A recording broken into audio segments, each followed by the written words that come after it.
Welcome back and a very good evening. You're watching Times Now and I'm Siddharth Talia. Let me first begin by wishing one and all a very happy Independence Day. Let's turn our attention now to the war of words that's been brewing between the opposition parties and the centre over the national education policy. Now, two of the education reforms that have been brought in by the NDA government are currently under attack, with at least two opposition-ruled states stepping up their fight against them. In Tamil Nadu, the Stalin-led DMK government has intensified the war against NEET.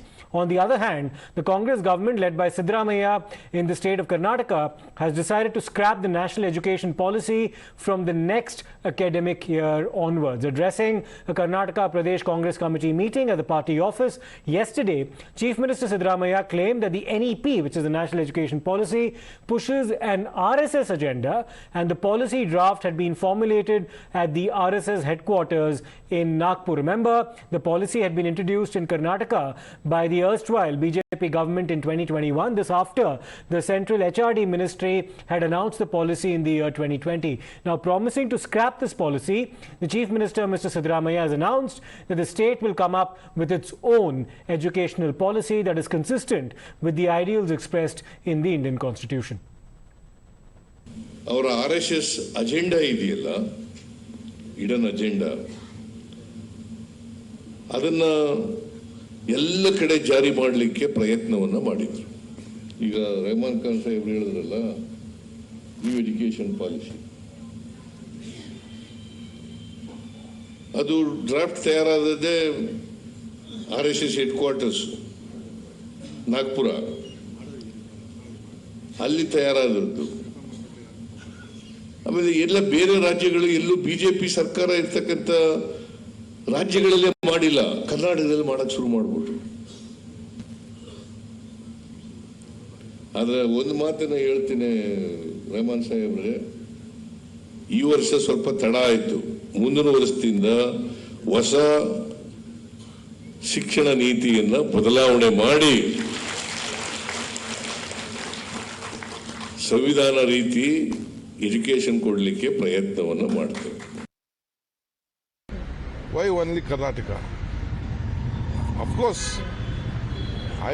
from day one I am studying it is a Nagpur education policy. So my government of Karnataka, my chief minister has always said that, because there are a lot of lacuna. I myself being as also educationist, I know that there is a lot of lacuna. Still the infrastructure has not been created yet, and we can't be so hurry. We can't play with the future of our children.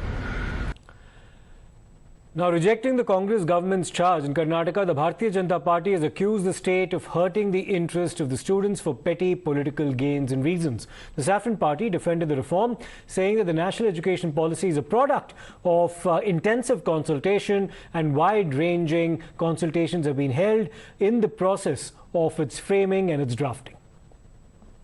For mere political petty reasons, Siddaramaiah wants to bring in a new system which is detrimental to the future of the children of Karnataka. NEP is one of the most progressive legislation as far as education is concerned, and they are undoing this. And I urge Siddaramaiah to reconsider the whole proposal.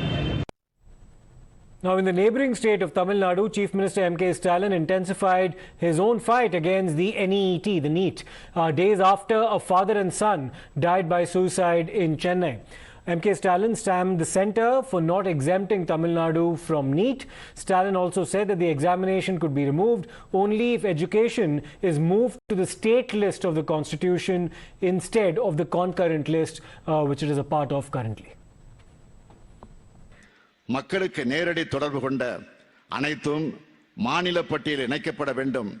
குறிப்பாக கல்வி மாநில பட்டியலுக்கு மாற்றப்பட வேண்டும். அதை செய்தால்தான் NEET போன்ற கொடூரமான தேர்வு முறை முற்றிலுமாக அகற்றப்பட முடியும். மாநிலங்கள் ஒருங்கிணைந்த நம் இந்திய. Well, let's take this across to our guests. We have Mr. Narayanan Thirupathy. Thirupathy, BJP spokesperson with us, Professor Geeta Bhatt, Academician and Political Analyst, Mr. A. Saravanan, DMK National Spokesperson, and also Jagadeeswaran, Political Analyst. Many thanks for joining us. And let me just at the outset wish all our guests a very happy Independence Day. Mr. Thirupathy, coming to you first and foremost. Now, the BJP is, of course, slammed both the state governments in Tamil Nadu as well as Karnataka for the positions that they've taken against the NEP as well as the NEET, respectively. However, both these states have argued that these two reforms actually intrude upon the federal structure of the Indian makeup, the political setup, and that this is an infringement of state rights. How do you respond to that, sir? First of all, NEP is there for quite a long time, even in 1986 when it was drafted, and in 1992. We all accepted it. We have taken in all the states. It's a guideline, actually. Basically, it's a guideline, particularly in higher education. We are following the UGC. So you need to, follow the NEP. If not, the loser is the state. Loser is the people of the state. We need to understand this. Without understanding what is national education policy, people talk so many things. They say, of course, people like, siddaramaiah, DMK, they don't like good things because it comes from RSS. So the loss is for the state and not for the center, we need to understand, because we are the set of rules or the set of guidelines will only develop education throughout the country, and by that the state students will be benefited throughout the country. Okay. Let me take this across to Mr. Saravanan as well. Mr. Saravanan, the objections of the Stalin government are twofold. One, of course, is the fact that Tamil Nadu has not been exempted from NEET. You've actually passed the bill on 2 occasions in the State Assembly, but the governor's assent has not yet come. The other, of course, is the fact that this interferes with the federal structure as well. That's the other argument that's being put forward. Is the Stalin government being far too intransigent when it comes to the NEET issue? NEET is against the federal structure. NEET is anti-poor. NEET discriminates on the basis of the money you have to attend a coaching class. NEET only encourages the coaching class mafia, nothing else. It is not a standard of merit. It does not judge merit on any account. These are all the main objections why we opposed NEET. When it comes to the state of Tamil Nadu, we are speaking for the state of Tamil Nadu. When it comes to the state of Tamil Nadu, we have the higher number of medical colleges. We have an excellent health infrastructure. We were able to do all this without any NEET or any such qualifying examinations. We were able to take students from the +2, and we have excellent doctors. There could be no fault found. And if you look at the way the COVID was treated, Tamil Nadu is one of the pioneers. Those doctors never cleared any NEET. So the NEET is ensures people not entering. It is an obstacle. It is an obstacle, and they don't want to give access to the poor people. This is the policy of the RSS. And when it comes to NEP, let me also speak something about the NEP. The national education policy, one of the main goals of national education policy is to bring about 50% GER, that is gross enrollment ratio. Tamil Nadu already has got 53.7% of the gross enrollment ratio.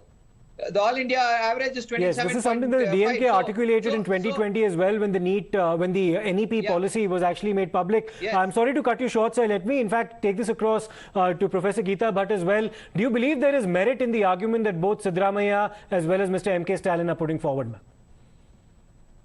Well, you see, if you consider the case of Karnataka, where the Chief Minister and the Deputy Chief Minister are saying that it is, and the national education policy is unconstitutional. It is very surprising that after the coming of the national education policy, the most important examinations like NEET, they are now being held not in 1 or 2 languages, but in 13 languages, including Tamil.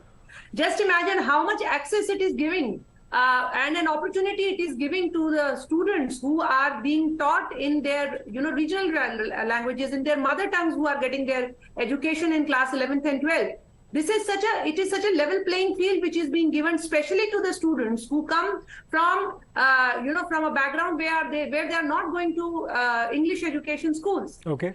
Also, it is very important is that it is in the the stress is being given that the students should be given the education in their mother tongue, in their regional languages. The regional languages are being encouraged. It is being said that up to class 10, out of 3 languages, 2 languages can be any Indian languages. Okay.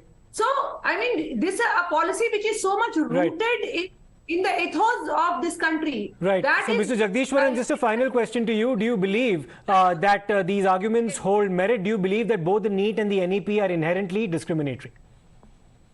Of course, it is discriminatory. NEET is discriminatory, and we have been seeing when we saw this double murder of the father and son duo taking their lives. It is not because the student failed NEET. He actually scored 400 marks. Sure. He cleared NEET. He was an eligible student. But unfortunately, his father doesn't have enough money to pay 25 lakhs in a private medical college. Okay. The guy was trying to go to a government medical college, which he was not able to get it, and so he has to take his life. The other guy who got only 150 marks, 150 eligibility marks, he is studying in a private medical college because his father is able to pay it. So is it not discriminatory? Sorry, Mr. Jagadeeswaran, I have to cut you short, but we're really short of time. But that's an interesting cross-section of views that we have on this particular issue. Many thanks to our guests for joining us on this debate.